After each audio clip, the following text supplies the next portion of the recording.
Yo, what's up?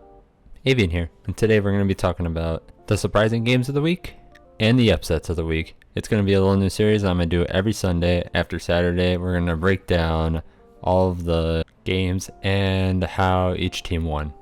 So let's get right into it. Now, the first game was probably the most exciting one of the week. Well, it was supposed to be the most exciting game of the week, and that was Notre Dame versus Wisconsin at Soldier Field. As you see, Notre Dame won this game 41-13, but it was not that much of a slaughter. I promise you guys, when I was watching this game, it was more of a defensive game all the way up to the fourth quarter. It was 17-13. Both teams were struggling on offense, especially Wisconsin. Graham Mertz. I said in my video before that the only way Wisconsin was going to win this game is if they didn't turn the ball over and Graham Mertz didn't make those mistakes. And he threw 4 picks in this game, and I'm pretty sure he fumbled. So, 4 or 5 turnovers, and that's why the score looks like this. And honestly, I think Graham Mertz needs to be benched, and I think that Wisconsin needs to bring some of their backups into play and see who is ready to play, because obviously he is not ready to be a starting quarterback at this level, especially playing in the Big Ten and being at a powerhouse like Wisconsin. The moment is definitely too big for him. He is flustered fast, he is inaccurate, and he makes terrible mistakes. So they need to get somebody in there so they can save their season a little bit, or at least progress in a good direction, because their defense is a top 3 defense in the country.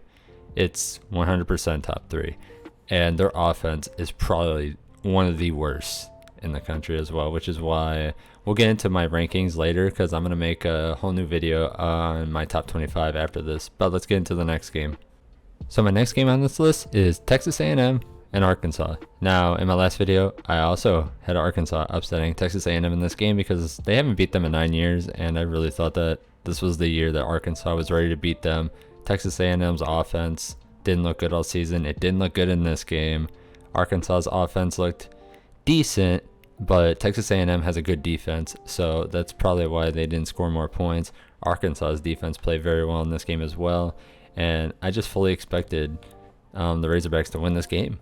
And they did. They made a lot of big plays, especially in the first and second quarter, where they scored 17 other points. In the second half, Texas A&M did a good job of holding them to only 3, but they couldn't score any points themselves.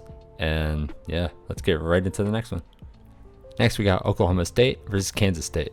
Now, in the AP poll, they have Kansas State at 25, but I didn't rank Kansas State because I thought it was more of like a fluke. Their quarterback is injured, and in this game, I did pick Oklahoma State to win in my last game, and they did indeed win, 31-20. And honestly, it wasn't really that close of a game. Oklahoma State was winning, I think, 31-10 in this game, but Kansas State made a little comeback at the end. But it was basically a dominant performance by Oklahoma State, and you guys will see what I have with them in the rankings, and we'll see where Kansas State falls. And next we got Iowa State and Baylor. Now, Iowa State visited the Bears over the weekend, and I had Iowa State at rank 16, and the Bears 3-0 coming into this game. And honestly, they looked pretty good. Iowa State looking a little overrated. They lost their second game of the year, and they played decent. Breece Hall played good. Purdy was okay, but the Bears were just too much for them. Their defense played better. Their offense played better. And honestly, I think the Bears should have won by more. They just looked like the better team in this game. Now we have one of the biggest upsets of the week. Actually, it is the biggest upset of the week. Bowling Green beat Minnesota when Minnesota was a 30-point favorite in this game. Minnesota looked absolutely awful. And Bowling Green didn't look that good either. But their defense and the mistakes made by Minnesota, it was just surreal watching this game. And kudos to Bowling Green for pulling it out, because beating a Big Ten opponent like Minnesota honestly isn't easy. It's not easy at all, especially when you don't have the talent compared to them. Minnesota scored 31 on Ohio State and only scored 10 against Bowling Green. And to me, that's just surreal. And yeah, congratulations to the Falcons.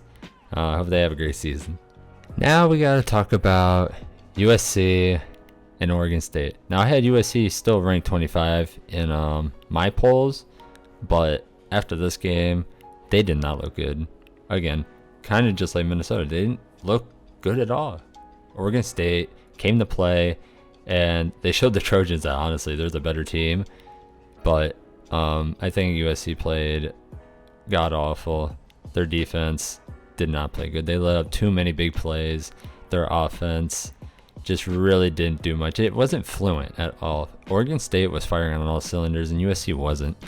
Honestly, if Oregon State and USC like played the perfect game, like they both played the best football they could play, obviously USC would win that game. But Oregon State just outclassed them at the Coliseum, and they won for the first time in a lot of years. I forgot how many years, but it's been a long time. So kudos to them. Oregon State's a decent team. We'll see what happens with them for the rest of the year. All right, now it's time to talk about Georgia Tech and North Carolina. Now, Georgia Tech, I think they're a little underrated because they almost beat Clemson, but they did only score 8 points in that game, but they held Clemson to 14. Their defense is showing up in these games, and Georgia Tech, I really truly believe they're underrated. In this game, they ran all over North Carolina. Now, granted, North Carolina doesn't have a good defense at all, but I expected them to play a little bit better because Georgia Tech was always like a more predictable in their other games, but in this game, they came out firing. Like they came out like they really wanted to win this game, and they did win this game. North Carolina, awful loss. That's their second loss of the year. They're going to be unranked, I guarantee it, and I don't think they're going to get back into the rankings unless they win out.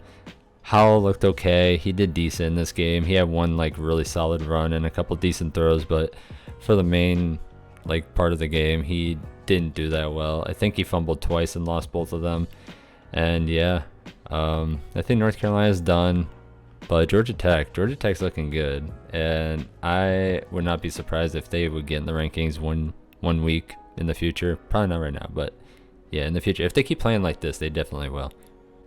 Okay, now for the last game of the week. Now this game wasn't really that surprising to me, seeing as Clemson's been playing god awful recently. But I don't know. It's something else to see Clemson be like how they are, because usually they don't lose a game, and maybe just one game a year they'll lose by like a field goal or something.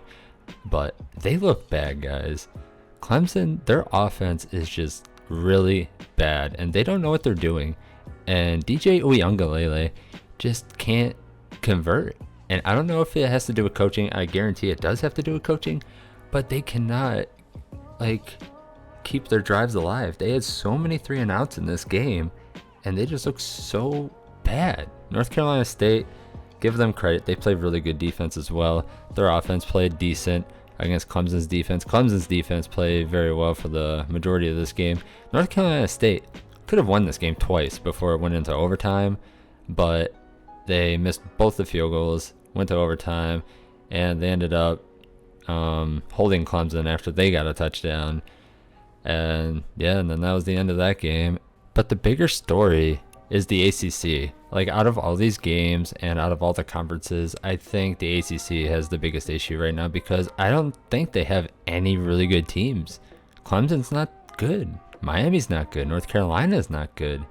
These teams just aren't good. This conference, they're not going to get into the playoffs this year, which honestly makes me believe that Cincinnati is going to be able to get into the college football playoff, because even Ohio State's not playing good. Who knows if Penn State or Iowa's going to get in? We'll see by the end of the year what happens. But yeah, that's a story for another video. I hope you guys enjoyed. Let me know what you guys think in the comments below, and look out for my top 25 rankings video that'll be coming out tomorrow.